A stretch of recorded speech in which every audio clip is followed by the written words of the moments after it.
Hamas and Palestinians who've been displaced, killed, or injured. That has become a big focal point. And in fact, some of the voters on the Democratic side have been urged to vote for Marianne Williamson instead of President Biden as a protest vote or sit it out altogether, as we watch final approach from the East Valley right now coming into Sky Harbor. Yeah, once Air Force One lands, then there will be a process. Likely any traveling media or anyone that's with the president will exit before he does, and then he'll come down the stairs and the motorcade will be waiting. We saw some motorcade vehicles pull up a short time ago as well, and maybe some dignitaries waiting to meet him as well on the tarmac. It's so interesting because you juxtapose this against the 2020 campaign when COVID was happening. And President Biden, then former Senator and Vice President Biden, was really doing a campaign pretty much by internet and virtual. He was not doing a lot of stops. This campaign's going to demand that he gets out there, and today's evidence of that was stops in Nevada and in Arizona now. Touchdown of Air Force One. What an amazing aircraft. It's just to see it and in all its glory there. I mean, it really is incredible. There's a doctor on board 24/7. I mean, it could turn into an operating room if need be. It can fuel midair. It can do anything. Yeah, it's a Oval Office on wheels. It's incredible, on wings. So President Biden safely touching down at about 4:09 this afternoon. And he will have several events, and some of them we really don't know the nature of. Let's check in with Lindsay Regis, who's standing by right now at the executive terminal. Lindsay? Right on. Do we have Lindsay? Let's take a closer. Sorry, Lindsay, go ahead. John, Christina, can you hear me? John and Christina, Air Force One just landed 4:09, like you said. Now, the president traveled to Arizona from Nevada. He took part in a campaign reception in Reno. Now, after Reno, the president headed to Las Vegas, where he spoke about lowering costs for American families. Now, Arizona is considered one of the most competitive states when it comes to the 2024 presidential election. Now, in 2020, Biden defeated former President Donald Trump in the Grand Canyon state by less than half a percentage point. Biden has visited Arizona 4 times as president. He was in Tempe in September of last year. He delivered a democracy-focused address and also paid tribute to the late John McCain, the 2008 Republican presidential candidate who represented the state in the U.S. Senate for more than 3 decades. Now, last August, Biden was in northern Arizona to designate a new national park. And in December 2022, the president was here to tour the Taiwan semiconductor manufacturing factories that were under construction. And tomorrow he is expected to make remarks at the Intel Ocotillo campus in Chandler. Now, as you can see, Air Force One just turned around. We are expected to see him in just a few minutes. I'm sure Air Force One will stop. Then President Biden will go into a motorcade and leave shortly thereafter. I'm going to keep the camera on Air Force One so we can see President Biden coming out of it in just a few minutes. Yeah, Lindsay, can you kind of... Now, President Biden will... Sorry, I just wanted to say, you kind of set the stage for us. Who's around? Do you see, is the governor there waiting to greet the president? I know there's the media staging right there, but can you see the motorcade off in the distance too? So I saw the motorcade enter. I don't see where it is now. There's a lot of White House officials here.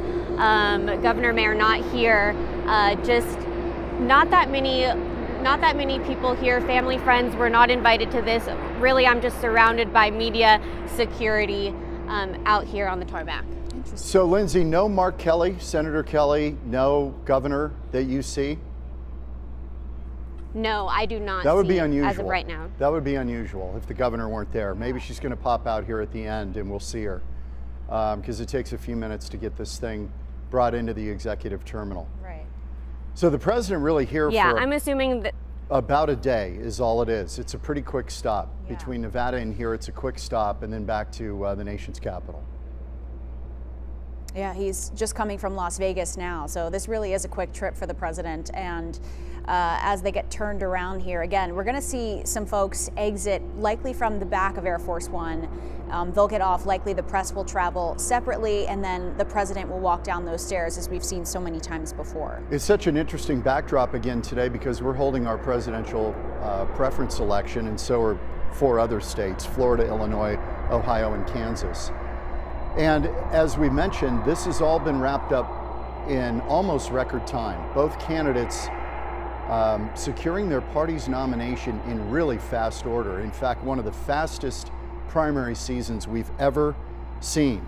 The quickest, actually, in 2008, it took Barack Obama into midsummer to secure his party's nomination over Hillary Clinton, but John McCain did it pretty quickly, and that was the record. And then former President Trump bested him by 1 day, securing the nomination in that last series of primaries. So it's just record speed, and you've got virtually 2 incumbents in a sense. You've got a former president and a sitting president battling it out. So there hasn't been a lot of drama in the primary season. No great upsets, no dragged out affairs, and that has made it very quick work in the primary season. And then we head into the conventions in July in Milwaukee and August in Chicago, which could be very interesting for the Democrats. The president also facing headwinds as he arrives in Arizona. Certainly the economy is a big one. Prices are up 20% across the board since he took office. The border is a serious issue.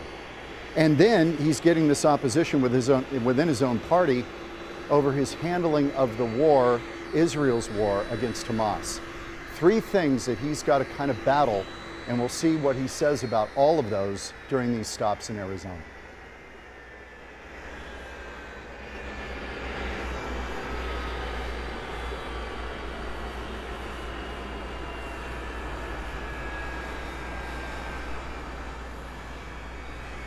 Okay, engines powering down. Air Force One. Lindsay, what do you see out there? Powering down.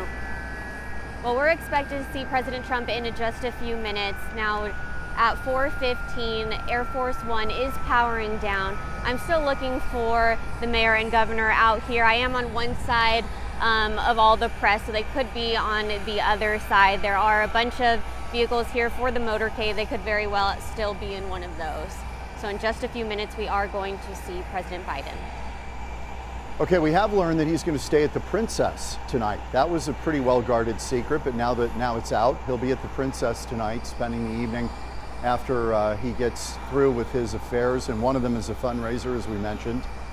And he'll be talking certainly about the CHIPS Act and pouring money into the Arizona economy for all kinds of investments in the Phoenix metro area. Billions of dollars under the CHIPS Act and the Science Act passed under President Biden. That will be a point of pride, because certainly as tech has grown here in the Valley, he's going to take some share of credit for that, saying we have really helped out in that area. Semiconductors and the like. All right, the stairs are down in the back of the plane, and members of the press and anyone else that may have been on board with the president is exiting. And I wonder what this car is. Oh, there's the police. Okay, part of the escort for the motorcade. And as we pan over here, there it is, pulling in, awaiting the president as he walks down these stairs here in just moments, and he will likely wave to everyone. It's what we've seen previously, and then enter the car. Yeah, and they've got several for security reasons. You don't know which one, as they're driving, contains the president. So there's a whole protocol of security. And Mark Martinez and I were talking about the fact that there was a C-130, big cargo plane that we both saw. Mark saw it approaching Sky Harbor on Friday.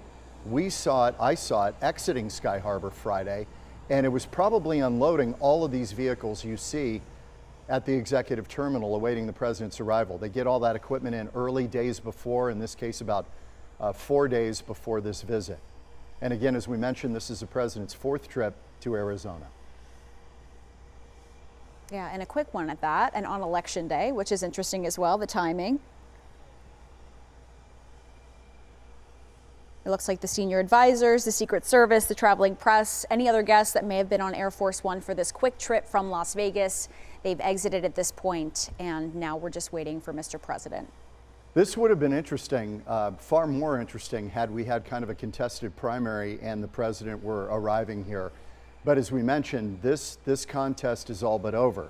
The 2 presumptive nominees have already been securing their party's nomination, at least in terms of delegates. And Mr. Trump, with 1,200 roughly, Mr. Biden with 2,100. It's a little different on the Democrat side because they've got 4,000 delegates on the Democratic side that will go to Chicago. On the Republican side in Milwaukee, it's about 2,500. So the Republican nominee doesn't need as many delegates to secure that 50% threshold, but they're both over that.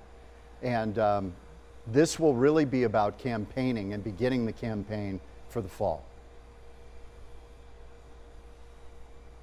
Just look how massive this aircraft is. I wonder, I mean, I've never been on Air Force One, but that must be incredible to walk up those stairs and to, you know, get on board this giant, this massive aircraft. It was interesting that former President Trump made some kind of almost disparaging remarks about Air Force One.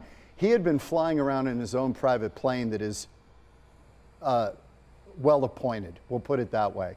It's luxurious, and he thought Air Force One was actually a bit of a step down. He arranged for some changes, right, on board Air Force One. The paint, I mean, he wanted to change a few things. Yeah, there are always efforts to try to change it. That color scheme really came from Jackie Kennedy going back. That light blue and the dark blue, and they didn't want it to be ostentatious when Air Force One was constructed, and they really started flying it in its current form in that color scheme in the 60s with President Kennedy. Before that, they were in prop planes, but at any rate, they wanted it to be stately but not overstated, and they struck a nice balance. It's a beautiful airplane.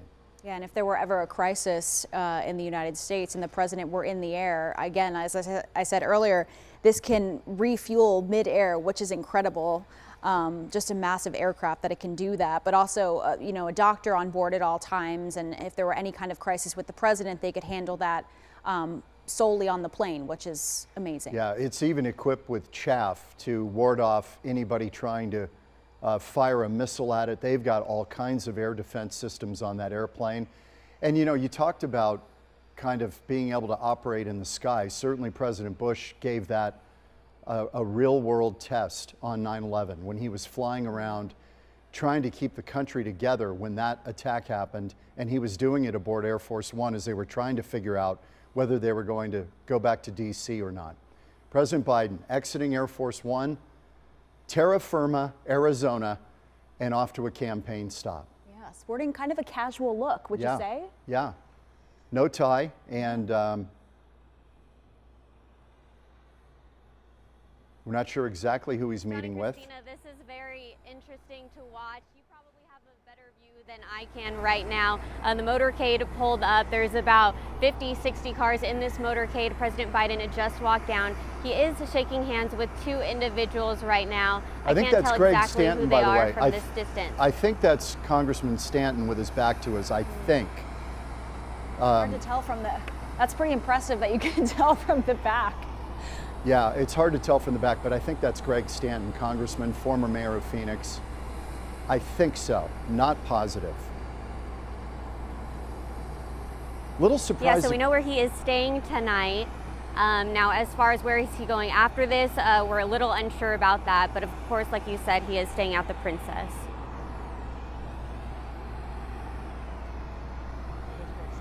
Okay, Lindsay. And we will have full coverage of the president's visit always, as you know, throughout the day. We're getting some indications of where he will dine tonight, but we are not free to disclose them at this hour.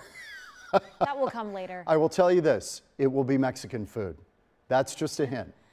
Yes. Yes, and we'll have more on that, excuse me, as soon as, you know, obviously when the president attends that dinner, we will be there and we will let you know as well his movements, his whereabouts tonight, and what he has to say.